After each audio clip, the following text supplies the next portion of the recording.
വീണ്ടും പോയി. കേറിക്കോളും കേറിക്കോളും കേറിക്കോളും. കുമ്പിടി അവിടെ കണ്ട് ഇവിടെ കാണും. യെസ്, എത്തിപ്പോയി. ഹലോ. ഓക്കെ ഓക്കെ, കേൾക്കാം കേൾക്കാം. കേൾക്കാൻ പറഞ്ഞോ. അപ്പൊ ഞാൻ വായിച്ചു വന്നത് കുറെ പോയിട്ടുണ്ടാവും ഇത്. പക്ഷെ കാര്യമായിട്ടൊന്നുമില്ല. ഇവര് ഡോക്ടർ ബോബിന്റെയും രണ്ട് മക്കളും അവരുടെ അമ്മയുടെ ഒക്കെ ചെറിയ കുട്ടിക്കാലത്തുള്ള ജീവിതങ്ങളെ കുറിച്ചും ചെറുപ്പകാലത്തുള്ള ജീവിതങ്ങളെ കുറിച്ചുമാണ് എത്ര നേരം പറഞ്ഞു. ഡോക്ടർ ബോബ് എങ്ങനത്തെ ഒരാളായിരുന്നു എന്നുള്ള കാര്യങ്ങളൊക്കെയാണ് എത്ര നേരം വായിച്ചത്. It was the middle of depression. It was the middle of the depression and he bought a roll your own mission. We thought this was beneath our dignity, said Smithy. ഒരു മോശമായിട്ടുള്ള ഒരു അവസ്ഥയിൽ റോൾ യുവർ ഓൺ മിഷൻ, അങ്ങനെ ഒരു mission അതെന്താണെന്ന് എനിക്കറിയില്ല. We thought this was beneath our dignity, ഞങ്ങളുടെ അന്തസ്സിന് പറ്റാത്തതാണെന്നാണ് സ്മിതിക്ക് തോന്നിയത്. We volunteered to roll her some and mix pencil shavings and with tobacco. When she lit one, it flamed up and she had to blow it out. The same thing happened with the next. Finally, she said, "You know, these don't taste as good as the ones you get in the package." ഇതൊക്കെ അവർക്ക് ഉണ്ടായിട്ടുള്ള ഓരോ സംഭവങ്ങൾ. Smithy also remembered his mother chided him when she found he had started to smoke. "What about you?" he replied. "You smoke." അതായത് ഈ പയ്യൻ cigarette വലിക്കുമ്പോൾ അവര് അമ്മ അത് പറയുകയും ഇവൻ തിരിച്ചു ചോദിക്കുകയൊക്കെ ചെയ്ത സംഭവങ്ങൾ.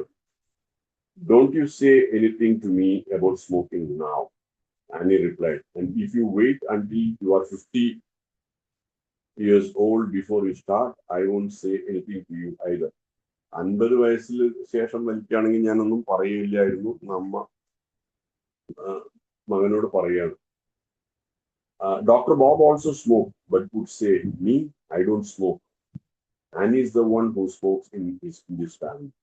ഡോക്ടർ ബോബ് സ്മോക്ക് ചെയ്തിരുന്നെങ്കിലും ഞാൻ വലിക്കാറില്ല എന്ന് പറയും. ആനി, അദ്ദേഹത്തിന്റെ ഭാര്യയാണ് സ്മോക്ക് ചെയ്യുക എന്നാണ് പറയുക.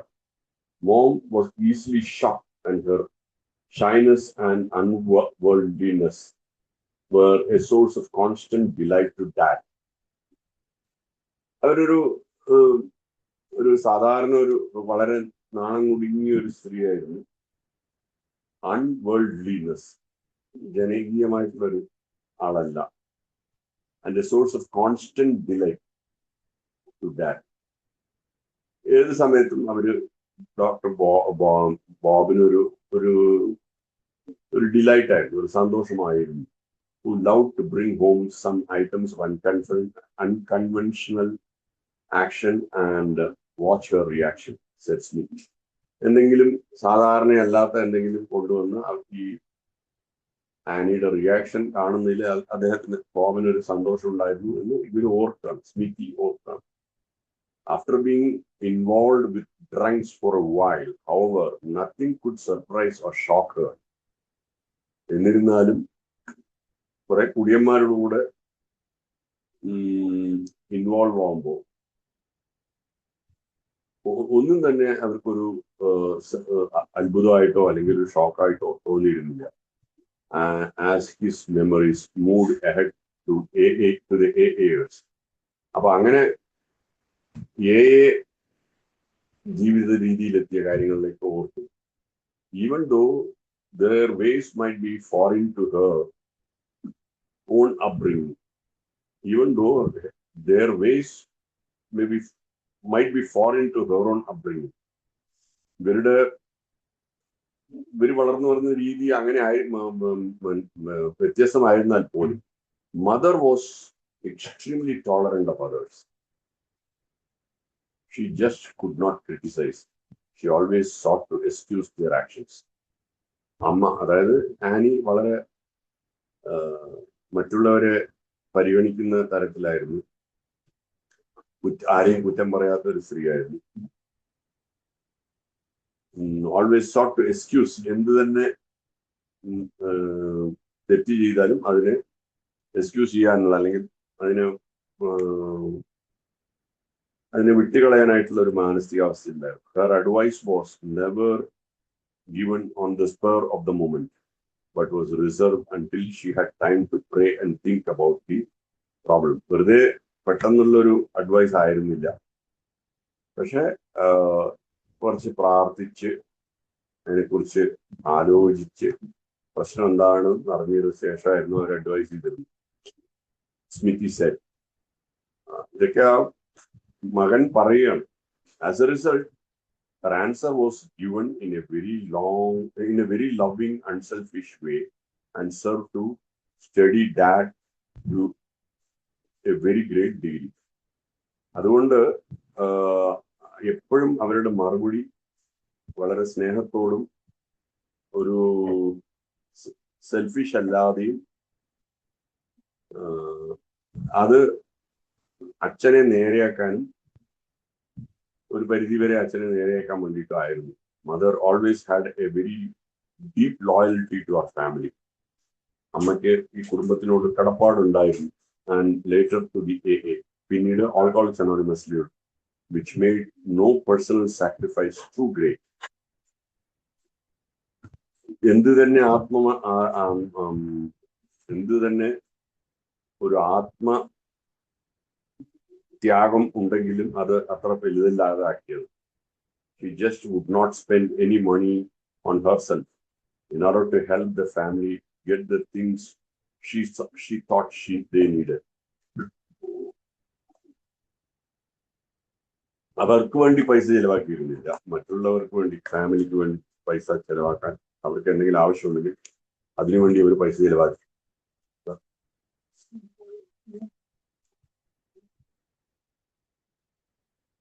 By nature, a rather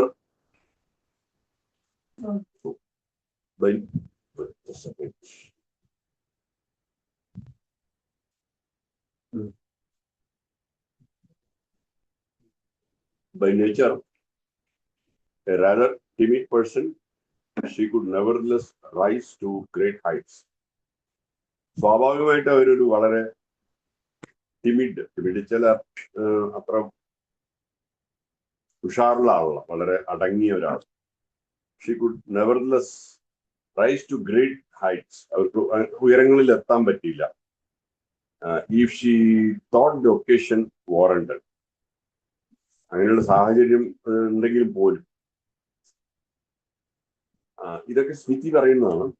I am thinking of the times when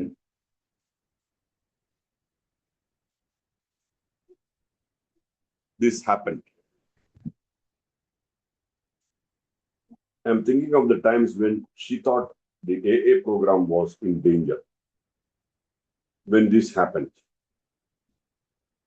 mother would be ready to do battle with anyone for the principles she believed were right.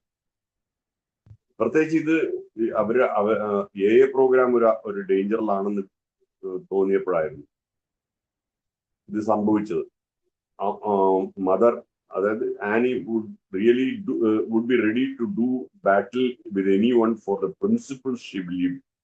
അവര് വിശ്വസിച്ചിരുന്ന തത്വങ്ങൾ ശരിയാണെന്നുണ്ടെങ്കിൽ അതിനുവേണ്ടി അവര് തർക്കം ചെയ്യുകയായിരുന്നു. I have always seen her rise out of her quiet disposition in defense of dad or myself personally. പല സമയത്ത് അവര്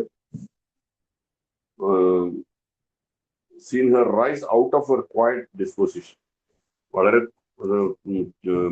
quiet ആയിട്ടുള്ള ആ ഒരു അവസ്ഥയിൽ നിന്ന് ഡിഫൻസിലേക്ക്, എതിർക്കുന്ന ഒരു, അല്ലെങ്കിൽ ഡിഫൻസ് ചെയ്യാൻ ഒരു കാര്യത്തിലേക്ക് പോവായിരുന്നു. But memories of the families last pre-AA years are naturally darker. ഇതുപോലെയൊക്കെ ഉണ്ടായിരുന്നെങ്കിലും ഇവരുടെ AA വരുന്നതിന് മുമ്പുള്ള സമയം വളരെ ഇരുണ്ടതായിരുന്നു. As the children were growing up, the Smiths became more or less ostracized by their friends.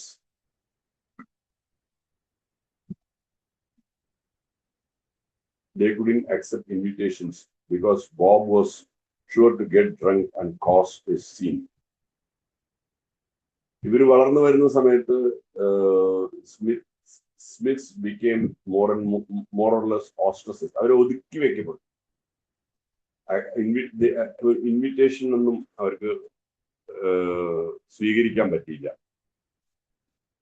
എന്തുകൊണ്ടെന്ന് വെച്ചാൽ Bob was sure to get drunk and cause a scene. എല്ലാ സമയത്തും ബോബ് കുടിച്ച് അവിടെ ഒരു പ്രശ്നം ഉണ്ടാക്കുന്ന ഒരു അവസ്ഥയാണ്. And Annie, to whom hospitality was second nature, didn't dare ask people to their home for the same reason. അപ്പൊ ആനിക്കും ഇതൊരു ബുദ്ധിമുട്ടായിരുന്നു. അവര് അത് ചെയ്തില്ല. Dr. Bob's alcoholism became more and more noticeable to the children as they grew older. Doctor ബോബിന്റെ മദ്യാസക്തി വളരെ പ്രത്യക്ഷമായി കാണപ്പെട്ടു. ഈ കുട്ടികൾ കാണപ്പെട്ടു അവർ വളർന്നു വരുമ്പോൾ. He began to promise them as well as Annie and their few remaining friends to stop drinking. അദ്ദേഹം വാഗ്ദാനങ്ങൾ ചെയ്യുമായിരുന്നു കൂടി നിർത്താം എന്നുള്ളത്. Promises, he said, seldom kept me sober, even through the day. Promises, he said, which seldom kept me sober even through the day, though I was very sincere when I made them. സത്യസന്ധമായിട്ട് തന്നെ ആണ് promise അല്ലെങ്കിൽ കുടിക്കില്ല എന്ന് പറയുന്നത്. പക്ഷെ ഒരിക്കലും ആ ഒരു പ്രോമിസ് നിലനിർത്താൻ സാധിച്ചില്ല. അദ്ദേഹം വീണ്ടും പോയി കുടിച്ചിരുന്നു എന്നാണ് പറയുന്നത്. Smithy's earliest recollections of his father's drinking, as recorded by Bill Wilson in 1954, a few years after Dr. Bob's death, were mostly about its effect on his mother. അപ്പൊ ഈ മകന്റെ ഡോക്ടർ ബോബിന്റെ മകന്റെ ആദ്യത്തെ recollections as recorded by Bill Wilson, Bill record ചെയ്ത് 1954 doctor Bob മരിച്ചതിന് ശേഷം, അത് കൂടുതലായിട്ടും അമ്മയ്ക്കുണ്ടായ എഫക്റ്റ്, ഇദ്ദേഹത്തിന്റെ മദ്യപാനം അമ്മയെ ഏത് രീതിയിൽ ബാധിച്ചു എന്നുള്ളതിനെ കുറിച്ചായിരുന്നു. She was very much opposed to it and had quite a problem with that. അവർ മദ്യപാനത്തെ എതിർത്തിരുന്നു. ഒരുപാട് പ്രശ്നങ്ങളായിരുന്നു അച്ഛനുമായിട്ട്. In that, when he got a real truth, he wouldn't come home. അദ്ദേഹം വീട്ടിലേക്ക് മടങ്ങില്ല. പല സമയത്തും വീട്ടിലേക്ക് മടങ്ങില്ല. I imagine I was 13 or 14. I know I wasn't old enough to drive, so I couldn't go looking for it. വീട്ടിൽ കാണാതാവുമ്പോൾ എനിക്ക് പോയി അദ്ദേഹത്തെ പുറത്ത് ഒരു തിരിച്ചൽ നടത്താൻ സാധിക്കില്ല. തിരിച്ചൽ ഡ്രൈവ് ചെയ്യാൻ പറ്റില്ല. 13-14 വയസ്സായിരുന്നു. Mother tried time after time to extract promises from him. അമ്മ കൂടുതൽ അച്ഛനിൽ നിന്നും ഇതേപോലെ കുടിക്കില്ല എന്നുള്ള ഉറപ്പ് സത്യം ചെയ്യിപ്പിച്ചിരുന്നു. He was always going to give it up. പക്ഷെ എന്നിരുന്നാലും അത് സത്യം ചെയ്തിട്ട് അത് പാലിക്കാതെയുള്ള ഒരു അവസ്ഥയിലേക്ക് പോകുന്നുണ്ടായിരുന്നു. He said he would never touch another drink in his life. ഇനി അടുത്ത കുടി ഞാൻ കുടിക്കില്ല എന്ന് പറഞ്ഞിരുന്നു. I remember one time she became so desperate that she took me upstairs and said, "No, I am going to take a drink of whiskey." അവര് ഒരു സമയത്ത് സ്മിതി ഓർക്കണം, മുകളിലത്തെ നിലയിൽ പോയി, അവര് വളരെ മോശപ്പെട്ട നിലയിലായതുകൊണ്ട് ഞാൻ ഇനി കുടിക്കാൻ ആരംഭിക്കുകയാണെന്ന് അവർ പറഞ്ഞു. And when he comes home tonight you tell him I am drunk. അപ്പൊ ഇന്ന് ബോബ് തിരിച്ചു വരുമ്പോ അമ്മ കുടിച്ച അവശ നിലയിലാണെന്ന് ബോബിനോട് പറയാൻ പറയുന്നു. She took a drink of it and try to act like she was drunk. അമ്മ അപ്പൊ കുറച്ച് കുടിച്ചിട്ട് ഫുൾ ഫിറ്റായ പോലെ അഭിനയിക്കാൻ വേണ്ടി ശ്രമിച്ചു. It ended up in quite an uproar and didn't accomplish much. പക്ഷെ അതിനൊന്നും പ്രയോജനം ഉണ്ടായില്ല. I don't think he thought she was drunk. ബോബിന് അതിലൊന്നും അങ്ങനെയൊന്നും തോന്നിയില്ല. ഇവര് മദ്യപിച്ച അവശനിലയിലാണെന്നൊന്നും തോന്നിയില്ല. He was just embarrassed by the show he was putting on. He was embarrassed by the show she was putting on. ഇവർ കാണിക്കുന്നുണ്ട് കണ്ടിട്ട് ഒരു വല്ലാതെ ആയിപ്പോയി. But you can see how desperate she was to show him what he was doing to himself. ഇതവര് ചെയ്തത്, ബോബിന്റെ wife Annie ചെയ്തത്, Bob എന്താ ചെയ്യുന്നത്, മദ്യപിച്ച് എന്താ ചെയ്യുന്നത് എന്ന് കാണിക്കാൻ വേണ്ടിയിട്ടായിരുന്നു. ഡോക്ടർ ബോബ് എന്താ ചെയ്യുന്നത് കാണിക്കാൻ വേണ്ടിയിട്ട് ഇവരിങ്ങനെ അഭിനയിക്കുന്ന പോലെ ചെയ്തതായിരുന്നു. I don't think she ever had A drink before or after. പക്ഷെ അവർ അതിനു മുമ്പോ അതിനു ശേഷമോ പിന്നെ കുടിച്ചതായിട്ട് എനിക്ക് അറിയില്ല. It was 1933 and times were awful hard. Smitty continue. ഇത് പറയുന്നതെല്ലാം സ്മിറ്റി തന്നെയാണ് പറഞ്ഞുകൊണ്ടിരിക്കുകയാണ്. 1933 വളരെ മോശമായി. Not only with dad but with everybody. Doctor ബോബിന് മാത്രമല്ല, കുടുംബം മുഴുവൻ വളരെ മോശപ്പെട്ട സ്ഥിതിയിലായി. Akron was one industry town. Akron was one industry town, and when the rubber shops were down, everything was down. Akronile സ്ഥിതികൾ മോശമായി. ബിസിനസ് എല്ലാം മോശമായി. അതുകൊണ്ട് എല്ലാം മോശമായി. We had a second car, but not enough money to license it. പൈസ ഇല്ലാതായി. ഒരു car ഉണ്ടായിരുന്നു, അതിന് ലൈസൻസ് ചെയ്യാനുള്ള കാറിന്റെ പൈസ ഇല്ലാതായി. The mortgage moratorium was all that saved our house. അടമാനം വെച്ചിട്ടുള്ള ഒരു ഇത് മാത്രമാണ് അവരുടെ വീട് രക്ഷിച്ചത്. And we ate enough potato soup to float that. ഒരു ദാരിദ്ര്യം പോലുള്ള ഒരു അവസ്ഥയിലായ കുറിച്ച് പറയാം. That and almost no practice left. Doctor ബോബിന് പ്രാക്ടീസ് ഉണ്ടായിരുന്നില്ല. അദ്ദേഹത്തിന് തൊഴിൽപരമായിട്ട് വളരെ മോശമായി.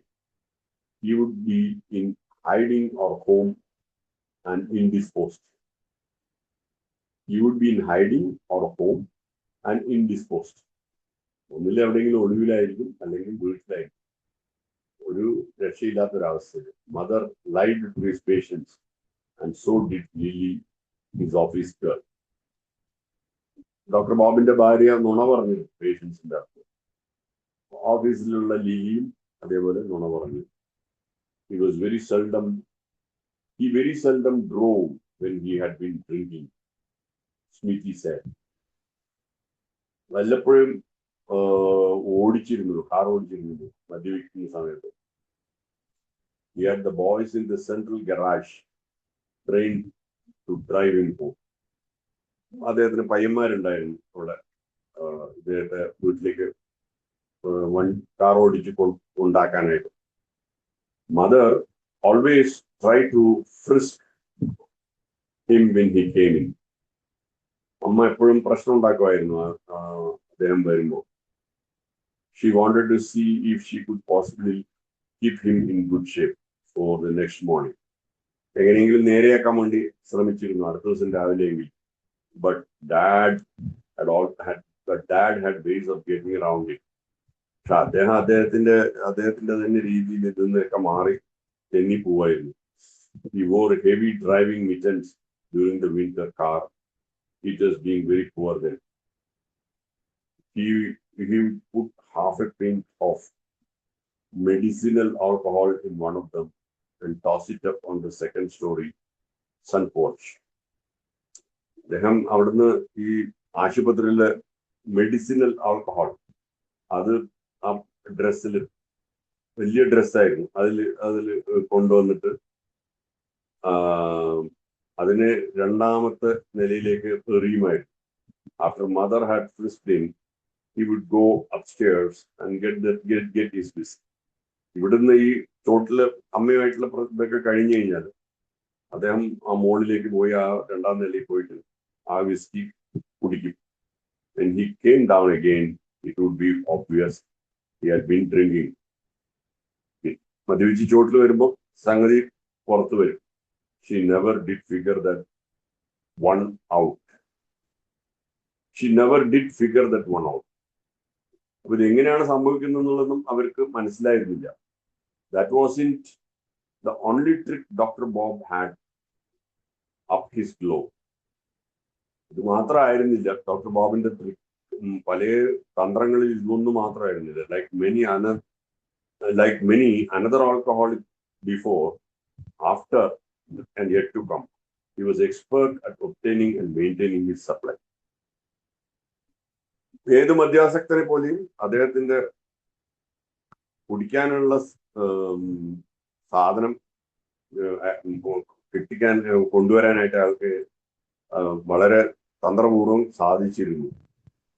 If my wife was planning to go out in the afternoon, I would get a large supply of liquor and smuggle it home and hide it in the coal bin.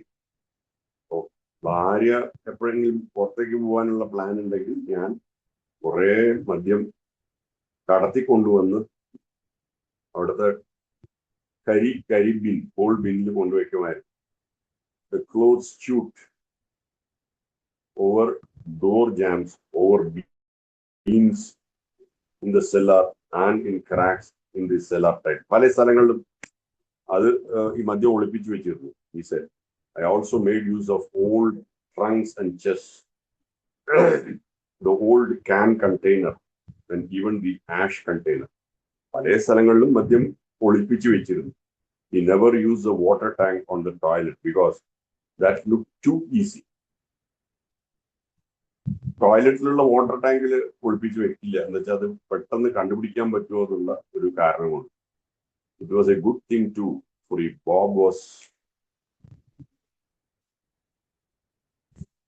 Bob was expert at hiding.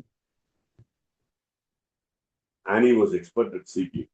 ഇദ്ദേഹം ഒളിപ്പിച്ചു വെക്കുന്നതിൽ വളരെ സമർത്ഥനായിരുന്നെങ്കിലും Annie അത് കണ്ടുപിടിക്കുന്നതിലും വളരെ സമർത്ഥയായ ഒരു സ്ത്രീയായിരുന്നു. This was one place she inspected regularly. ഈ സ്ഥലം അവര് കൂടെ ചെക്ക് ചെയ്യുമായിരുന്നു. Bob also told the bottle girl to hide booze at the back steps where he could get to it at his convenience. മദ്യം back സ്റ്റെപ്സിൽ ഒളിപ്പിച്ചു വെക്കാൻ പറഞ്ഞു. സൗകര്യം പോലെ അത് എടുത്ത് കുടിക്കാന്നുള്ളത്. Sometimes I would bring it in my pockets, he said.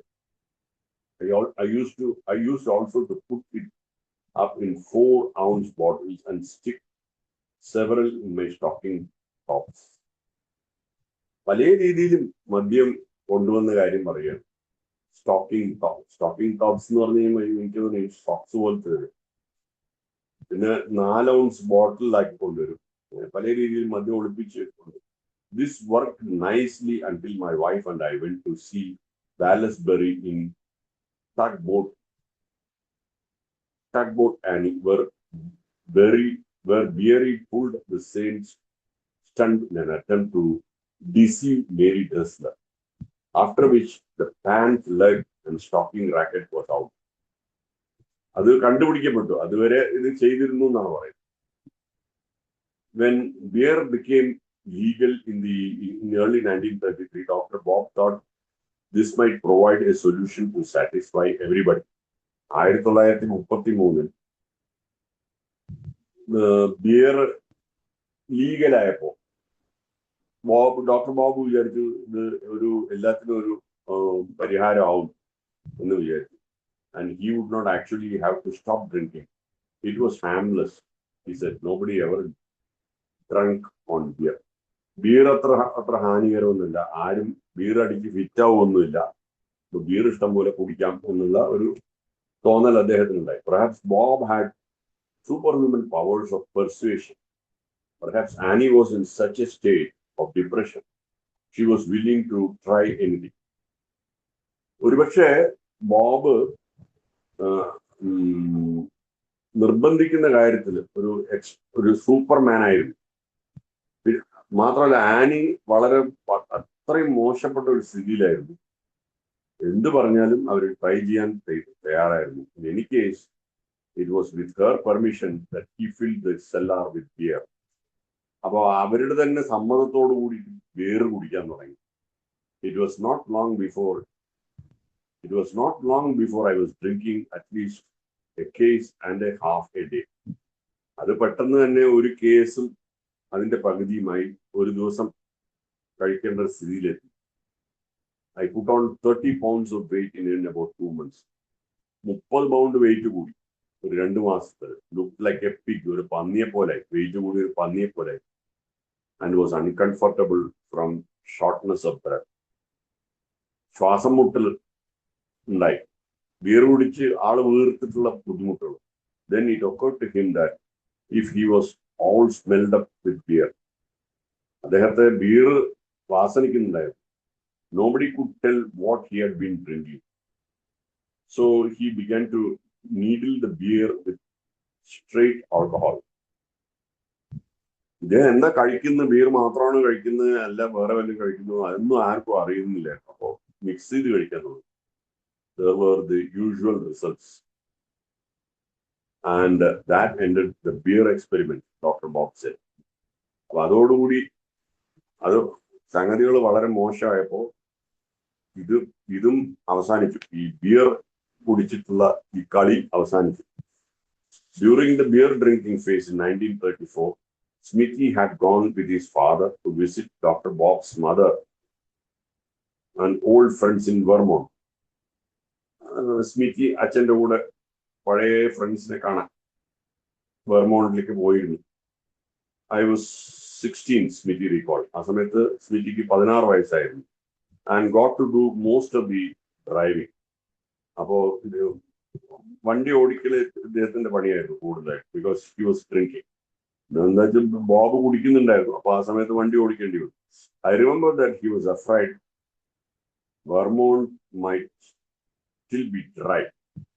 അദ്ദേഹത്തിന് ചെറിയൊരു ആകാംക്ഷ ഉണ്ടായിരുന്നു, വെർമോണ്ടിൽ പോയ സാധനം കിട്ടില്ലയോ, ഇപ്പോഴും ഡ്രൈ ആയിരിക്കുമെന്ന്. So we loaded up with cases and cases of beer at the New York line. അപ്പോ കുറെ കേസായിട്ട് ബിയർ നിറപ്പിച്ചു കാറില്. Then we found out it was wet. പിന്നീടാണ് മനസ്സിലായത് അവിടെ വെർമോണ്ടില് വെറ്റായിരുന്നു, അതായത് മദ്യം കിട്ടുമായിരുന്നു. പിന്നീടാണ് മനസ്സിലായത്. കാറില് മുഴുവൻ ബിയർ നിറച്ച ശേഷം അങ്ങ് അവിടെ പോയപ്പോഴാണ് മനസ്സിലായത് അവിടെ മദ്യം കിട്ടാതെ ഒന്നും ഇല്ല എന്ന്. Sue was about the same age in high school. Sue മകള് ഏകദേശം അതേ വയസ്സില് സ്കൂളിലായിരുന്നു. With her father's problem with alcohol down on her. അച്ഛന്റെ മദ്യപാനം അവളിൽ അത് കാണാൻ തുടങ്ങി, അവളിൽ അത് പ്രതിഫലിക്കാൻ തുടങ്ങി. I remember mom worrying about where he was or making excuses. She told Bill Wilson in 1954. പിന്നീട് ബില്ലിനോട് അമ്മ പറയുന്നുണ്ടായിരുന്നു എന്തെല്ലാം ഒഴിവുകളാണ് അദ്ദേഹം പറയുന്നുണ്ടായിരുന്നത്, എവിടെയാണെന്നൊന്നും അറിയാത്തൊരു. But it really hit me when my friends came to the house. ശരിക്കും അത് മനസ്സിലായത് ഞങ്ങളുടെ സുഹൃത്തുക്കൾ വീട്ടിൽ വന്നപ്പോഴാണ്. Dad got irritable and I couldn't understand why. I finally asked mom and she told me he never appeared to be tight, but my friends and I would be downstairs and he would get annoyed because we were in his way when he wanted to get to his supply in the cellar. My friends just thought he was cross. അതായിരുന്നു അദ്ദേഹത്തിന്റെ മദ്യപാനത്തിന് തടസ്സം ഉണ്ടാക്കുന്ന രീതിയിൽ ഈ സ്മിത്തിയും അവരുടെ ഫ്രണ്ട്സും അവിടെ ഉണ്ടായിരുന്നു. അത് അദ്ദേഹത്തിന് ഇഷ്ടപ്പെട്ടില്ല. Later, when I knew what was going on, he would get touchy about the subject and would get into little arguments with you. അപ്പൊ സംഗതികൾ പുറത്തു വരുമ്പോ അദ്ദേഹം വാദിക്കാൻ തുടങ്ങി. They weren't anything serious, just enough. കാര്യമായിട്ടുള്ള ഇതായിരുന്നില്ല, പക്ഷെ ഇത് മദ്യപിക്കുന്നതിനെ ന്യായീകരിക്കാൻ വേണ്ടിയിട്ടുള്ള ഓരോ കാര്യം. Well, he was New England and bullheaded. And I was bullheaded. Dad's drinking never made him mean. ഒരു അർത്ഥമില്ലാത്തൊരു കുടിയായി മാറി അച്ഛൻ്റെത്. He was mostly irritable. എല്ലാ സമയത്തും ഒരു ഒരു വല്ലാത്തൊരു അവസ്ഥ, ഒരു സുഖമില്ലാത്തൊരവസ്ഥ. He sort of snuck in most of the time. ഉൾവലിഞ്ഞ ഒരു എപ്പോഴും ഒരു ഉൾവലിഞ്ഞ ഒരാളായി. Or he was in bed resting, അല്ലെങ്കിൽ കിടന്നുകൊണ്ടിരിക്കും. It got worse and worse. മോശത്തിൽ നിന്ന് മോശമായി. We were in debt and he was sick many mornings until noon. പിന്നീട് അദ്ദേഹം പല പ്രഭാതങ്ങളിലും സുഖമില്ലാത്ത ഒരാളായിരുന്നു. ഉച്ചവരെ കിടപ്പായിരുന്നു. The money problem grew.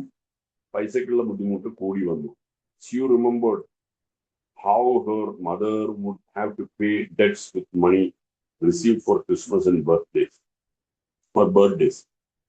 She ഓർക്കണം, ഡോക്ടർ ഓർക്കണം എങ്ങനെ അമ്മ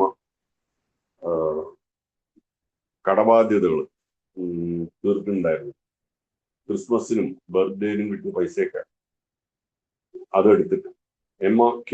recalled commenting on a beautiful little statue that had been a Christmas present during this period, only to hear Annie reply, "Oh my dear, if only they had sent food instead." അപ്പൊ അവർക്കൊരു ഭക്ഷണം പോലും കിട്ടാത്തൊരവസ്ഥ. അപ്പൊ വേറെ എന്തോ ഒരു present കൊടുത്തപ്പോ അതിന് പകരം ഭക്ഷണം തരാമായിരുന്നു എന്ന്, അതായത് ആ ഒരു സ്ഥിതിയിൽ. No, I didn't get annoyed at him, but he did put you on the spot a lot of times, Sue said. എനിക്ക് അദ്ദേഹത്തിനോട് ദേഷ്യമൊന്നും ഉണ്ടായില്ല. പക്ഷെ അദ്ദേഹമാണ് നിങ്ങളെ ഈ ഇതിലേക്ക് എത്തിച്ചത്.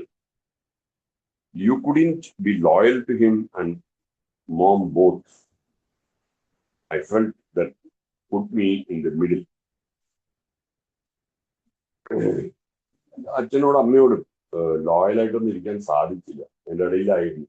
I remember once he asked me to get his bottle for him. ഒരു സമയത്ത് ഇദ്ദേഹം ബോബ് ഒരു കുപ്പി ആവശ്യപ്പെട്ടു.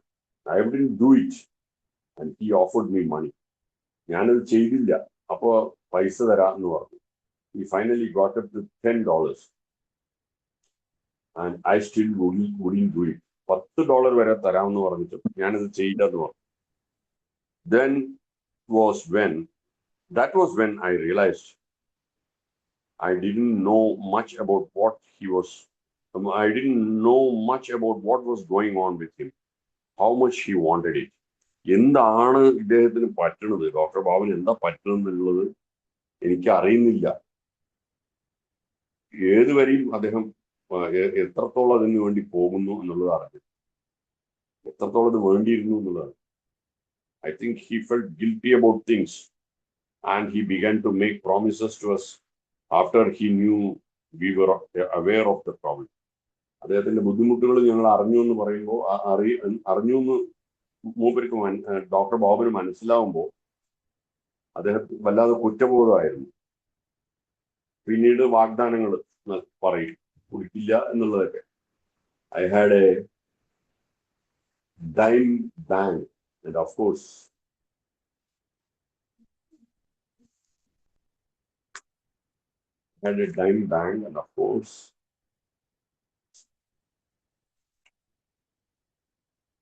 I knew how to get the dimes out.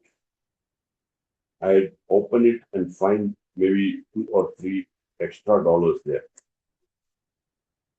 ഒരു ബാങ്കിലുള്ള ഒരു അക്കൗണ്ടിനെ കുറിച്ചാണ് പറയുന്നത്. അവിടെ I'd open it and find maybe $2 or $3 extra. അവിടെ ഡോളറുകൾ $1, $2, $3 extra ഉണ്ടാവും. I think he tried to make it up to me that way. അങ്ങനെയായിരുന്നു അത് തിരിച്ചു തരാൻ വേണ്ടിയിട്ട്, അത് എങ്ങനെയെങ്കിലും മേക്കപ്പ് ചെയ്യാൻ വേണ്ടിയിട്ട് അദ്ദേഹം ചെയ്തിരുന്നത് എന്ന് പറയുന്നത്. ഓക്കെ, 11 മണിയായി. ഈ ചാപ്റ്ററും കഴിഞ്ഞു, നമുക്ക് നിർത്താം. ഓക്കെ, താങ്ക് യു ചേട്ടാ. Thank you Lakshman sir. Thank you so much.